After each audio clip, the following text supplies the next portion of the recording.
Hello everyone, welcome back you all again.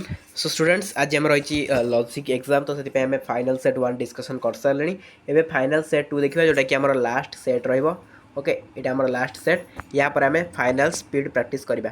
ठीक अच्छे, चलते यही क्लास आम देखा गोटे final set 80 mark question paper. Fast question को जी लेट करवानी, आंसर देवाक ट्राए करूँ। फास्ट क्वेश्चन पचारा, द्वितीय संस्थान हेतुपद केउं स्थान रहे? द्वितीय संस्थान हेतुपद केउं स्थान रहे? कौ स्थान रहे? आंसर हो कौन?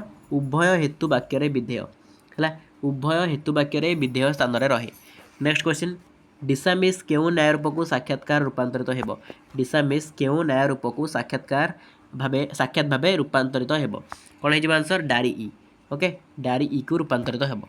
तापर पचारा, एक जटिल दुई श्रृंखक जुक्ति रे सिद्धांत कौन है? कौन है आंसर? बीजोजक तर्क वाक्य है। बीजोजक तर्क वाक्य है। नेक्स्ट क्वेश्चन, फेस्टिन को साक्षात रूपांतरीकरण रे केउं सिद्ध न्यायरूप को रूपांतरित करी हुए? फेस्टिन को फेरियो को रूपांतरित करी हुए है। फेरियो को रूपांतरित करी हुए। दुई श्रृंखक जुक्तिर प्रधान हेतुवाक्यटी यथार्थ रे की प्रकार तर्क वाक्य अटे? बहुत थर क्वेश्चन आम डिस्कसन कले। यौगिक हो राइट आंसर। ठीक अच्छे, नेक्स्ट जा। वैकल्पिक सिद्धांतयुक्त दुई श्रृंखक जुक्ति को कौन कहुए? आपको कहुए कौन? जटिल बोली कहुए है। जटिल। निम्न प्रदत्त मध्य केउंटी एक समतुल्यतार फलन अटे? समतुल्यतार फलन कौटा आपंकर आंसर? यस, डबल आई राइट आंसर। क क समतुल्य, ख जो लिखाई है समतुल्यतार फलन अटे। अच्छा, भुवनेश्वर जलवायु स्वास्थ्य पक्षे हितकारक कारण शिक्षक कहती, यह क्यों तर्क वाक्य अटे? यहाँ कौ तर्क दोष? कौ तर्क दोष अटे? आंसर कौन हो? आंसर होकर आई भी हम राइट आंसर। देखो आप्तद्वाही तर्क दोष। ठीक अच्छे, आप्तद्वाही तर्क दोष। नेक्स्ट, निम्न जुक्तिगुड़िक मध्य केउंटी अतः परं तस्मात् ततः दोषर उदाहरण अटे? या भर कौटा हम? देखो भलसे कहतु कौन हम? आई भी हम है। बहु घर को आसला एवं ससुरंकर मृत्यु है, तेणु बहु ससुरंक मृत्युर कारण। यहाँ हूँ आमर कौन? अतः परं तस्मात् ततः दोषर उदाहरण। तापर पचारा, यहीटा आपणकर केउं फलन अटे? कौ फलन? यहाँ संयोजक फलन है। यहाँ आपणकर संयोजक फलन। ध्वन्यात्मक चिन्ह बदल रे केउं चिन्ह प्रतीकात्मक तर्कशास्त्र विशेष उपयोगी होता है? केउं चिन्ह? प्रत्ययात्मक चिन्ह। प्रत्ययात्मक चिन्ह। नेक्स्ट पचारा, ओ तर्कवाक्यर समवर्तित संभवपर नुहे? ओ तर्कवाक्यर समवर्तित संभवपर नुहे, मात्र ओ तर्कवाक्य को कौन सी सिद्धांत ग्रहण कले कि प्रकार दोष जात होता है? कौन हो आंसर? थर्ड है राइट आंसर। ओ तर्कवाक्यर समवर्तन जनित दोष। समवर्तन जनित दोष। क्यों पद्धति कार्य सम्मिश्रण क्षेत्र में विफल हुए? क्यों पद्धति? अन्वय पद्धति। क्यों पद्धति को गोटे प्रामाणिक पद्धति कहुए? प्रामाणिक पद्धति हूँ आपंकर व्यतिरेक पद्धति है। मन रहा, व्यतिरेक पद्धति हूँ प्रामाणिक पद्धति। क्यों पद्धतिर सिद्धांत उभय सदर्थक और नजर्थक दृष्टांतर उद्धृत हुए? कौन हम आंसर? संयुक्त पद्धति है। संयुक्त पद्धति। क्यों पद्धति को गोटे अवरोह पद्धति रूपे कहुए? अवरोह पद्धति हूँ आमर परिशेष पद्धति है। तापर क्यों पद्धति रे अन्वेक्षण दोषर आशंका रही? अन्वेक्षण दोषर आशंका रही अन्वय पद्धति है। तापर क्यों पद्धति सजातीय कार्य सम्मिश्रण क्षेत्र में प्रयोग हो पारे? क्यों पद्धति? आंसर हो परिशेष पद्धति है। परिशेष पद्धति। उपाधि निराश कौन? उपाधि निराश कौन? कौन हो आंसर? आंसर हो थर्ड आई, व्याप्ति निर्धारण प्रणाली गोटे सोपान। न्याय दर्शन रे केतोटी प्रमाण स्वीकृति लाभ करी? केतोटी प्रमाण? कौन हो आंसर? हाँ, चारोटी यहाँ हम है। चारोटी प्रमाण। उपरटा आम कौन देखिले? उपाधि निराश कौन? उपाधि निराश आपको कहली कौन? थर्ड आई राइट आंसर। तो व्यक्ति निर्धारण प्रणाली गोटे सोपान। ठीक अच्छे, तापर यहाँ भी कहली आपको। तापर यू नंबर देखा। यू नंबर कहले आपको लास्ट क्वेश्चन, क्या प्रत्यक्षर प्रारंभिक अवस्था कहती? क्या प्रत्यक्षर प्रारंभिक अवस्था कहती? आंसर हो निर्विकल्पक है। निर्विकल्पक हो राइट आंसर। एवं जी पे 2 मार्क उपरकू देखा। 2 मार्क कौन अच्छी आंसर सहित देखा। प्रथम संस्थान स्वतंत्र नियम कौन पचार? साध्यावयव सामान्य हुए, पक्षावयव सदर्थक हुए। दुई श्रृंखक जुक्तिर नियम पचार। देख, दुई श्रृंखक जुक्तिर नियम। दुई श्रृंखक जुक्तिर दुईटी नियम रही। यार नियम दुईटी मिश्र प्राकल्पिक निरपेक्ष जुक्ति उपर आधारित। फास्ट है आपंकर साध्यावयवर पूर्वक द्वय को पक्षावयव वैकल्पिक भाव में स्वीकार कले ताहार अनुग द्वय को सिद्धांत हुए तो निरपेक्ष किंबा वैकल्पिक भाव स्वीकार कराए किंतु यार विपरीत नियम ग्रहणयोग्य नुहे। साध्यावयवर अनुग द्वय को पक्षावयव वैकल्पिक भाव अस्वीकार कले ताहार पूर्वक द्वय को सिद्धांत हुए तो निरपेक्ष किंबा वैकल्पिक भाव में अस्वीकार कराए किंतु यार विपरीत नियम ग्रहणयोग्य नुहे। डिसामिश्र साक्षात रूपांतरीकरण देखो साक्षात रूपांतरीकरण लिखा है पढ़ी दिखाँ यहाँ पढ़िया मानने पढ़ले भल लगे एटा मानने यही टाइप जिन ना यहाँ पढ़ले आप किसी बुझीपारे देखिले ही बुझीपारे देखो। तापर द्व्यर्थक हेतुपद कौन द्व्यर्थक हेतुपद जो क्षेत्र में हेतुपदटी दुईटी अर्थरे व्यवहृत होता है सेठारे जुक्तिटी को द्व्यर्थक हेतुपद दोष बोली कहुए उदाहरण देखिपे। नेक्स्ट जा अवैध पक्षपद दोष अवैध जेकोसी कौन त्रिपदी जुक्ति में पक्षपद पक्षावयव व्याप्य न हो सिद्धांत व्याप्य होता अवैध पक्षपद दोष कहुए है। उदाहरण देखि नियंतु तापर तर्कवचनीय स्थिरांक भेरी भेरी इंपोर्टेंट तर्कवचनीय स्थिरांक स्थिरांकर आक्षरिक अर्थ है जहाँ स्थिर रहे अर्थात जहाँ परिवर्तनशील नुहे। तर्कशास्त्र तथा गणित शास्त्र में व्यवहृत होता स्थिरांक गुड़िकर अर्थ सर्वदा अपरिवर्तित रहे।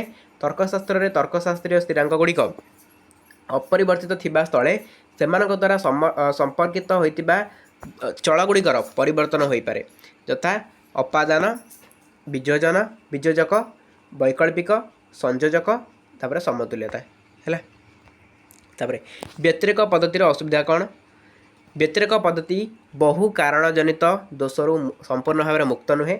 या नियत कारण क्षेत्र में प्रयोग कराई न थाए। यही पद्धति रे अंतःपर तस्मातः दोषजात होबार संभावना थाए। निरसन नियम जो पूर्ववर्ती परिस्थिति को बाद देले मध्य गोटे घटना बा कार्य घटी थाए ताहा घटनार कारण बा आंशिक कारण होई न थाए। जो पूर्ववर्ती परिस्थिति को बाद देबारु कार्यर कारण अंतर्धान हुए सही परिस्थिति कार्यर कारण और कारणांश अटे। जदि गोटे पूर्ववर्ती परिस्थिति एवं कार्य मध्य परिमाणतः परिवर्तन घटुए तेबे उभय कार्य कारण सूत्र संबंधान्वित। सहचारी परिवर्तन पद्धति असुविधा हो चला यह एक निर्दिष्ट सीमा मध्य कार्य करें गुणात्मक परिवर्तन क्षेत्र में प्रयोग कर यही पद्धति बहु कारणता जनित दोषरु मुक्त नुहे।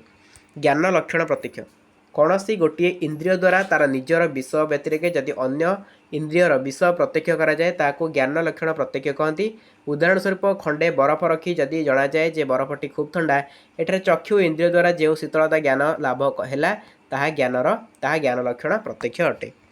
तापर पचारा विषम व्याप्ति कौन समस्त धूमवान वस्तु बन्हीमान किंतु समस्त बन्हीमान वस्तु धूमवान कहना ठीक नुह। ये ऑलरेडी डिस्कसन करें डबल डिस्कसन करा किसी दरकार नहीं। पक्ष पक्ष धर्मता जुक्ति निमित्त व्याप्ति व्यतीत पक्ष धर्मता आवश्यक। प्रथमतः जो स्थान में धूम थिबार परिलक्षित हुए ताहाକୁ पक्ष कहुए। एठार पर्वत होउछि पक्ष या आरिस्टोटेलीय त्रिपद जुक्ति में अप्रधान पद बोली कहुए। जो लक्षण को प्रत्यक्ष करी आमे अन्य एक विषय प्रतिपादन करूँ ताहाକୁ हेतु बोली कहुए। एणु पक्ष भाव में हेतुर लक्षण देखा पक्ष धर्मता कहुए।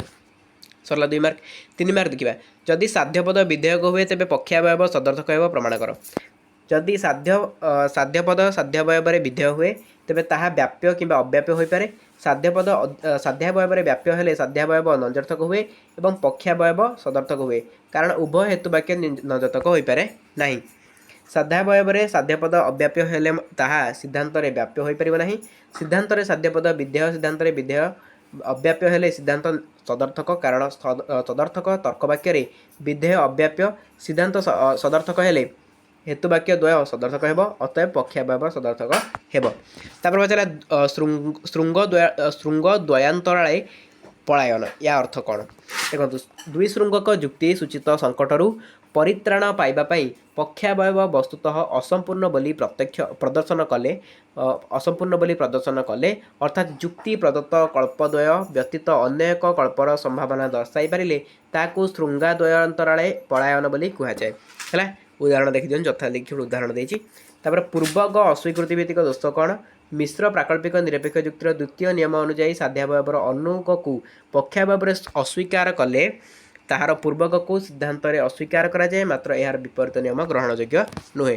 तार उदाहरण देखीदे तापर पचारा चतुष्पदी दोष आम बारंबार डिस्कसन कले दरकार नहीं आप्त दुहाई तर्क दोष डिस्कसन होपर विरुद्ध फलनर सत्य सारणी कही सत्य सारणी गोटे निहाती भाव देखिकी जी। अच्छा गोटे तर्क वाक्य सत्य हेले तार विरुद्ध तर्क वाक्यटी मिथ्या हुए सेहीपरि गोटे मिथ्या हेले तार विरुद्धटी सत्य हुए यथा पुष्प श्वेत अटे सत्य हेले श्वेत पुष्प नुहे यह मिथ्या अटे पुष्प श्वेत तो पुष्प श्वेत नुहे है तो यह नहीं सत्य सारणी निम्न दिगला देखिए बेटा वैज्ञानिक व्याख्यान डिस्कसन होती कहीं परिशेष पद्धति को गोटे अवरोह पद्धति कहुए देखो परिशेष पद्धति को अनेक समय अवरोह पद्धति कहुए किंतु यही प्रकार कहिबारे किसी दृढ़ कारण ना जड़े केवल यह कहीपर जे परिशेष पद्धति अन्य परीक्षण पद्धति ठारू अवरोह पद्धति को अधिक प्रयोग करें। लौकिक और वैज्ञानिक व्याख्यान आम पढ़ीचे तापर आम जा न्यायानुमान पक्ष धर्मता जुक्ति निमित्त व्याप्ति व्यतीत पक्ष धर्मता आवश्यक प्रथमतः जो स्थान में धूम थिबार परिलक्षित होता है ताहा पक्ष नुहे एटार पर्वत होची पक्ष यह आरिस्टोटेलीय त्रिपद जुक्ति अप्रधान पद बोली कहुए जो लक्षण को प्रत्यक्ष करी आम अन्य एक विषय प्रतिपादन करूँ ताहाको हेतु बोली कहुए एणु पक्ष भाव में पक्षठार हेतुर लक्षण देखा पक्ष धर्मता कहुए।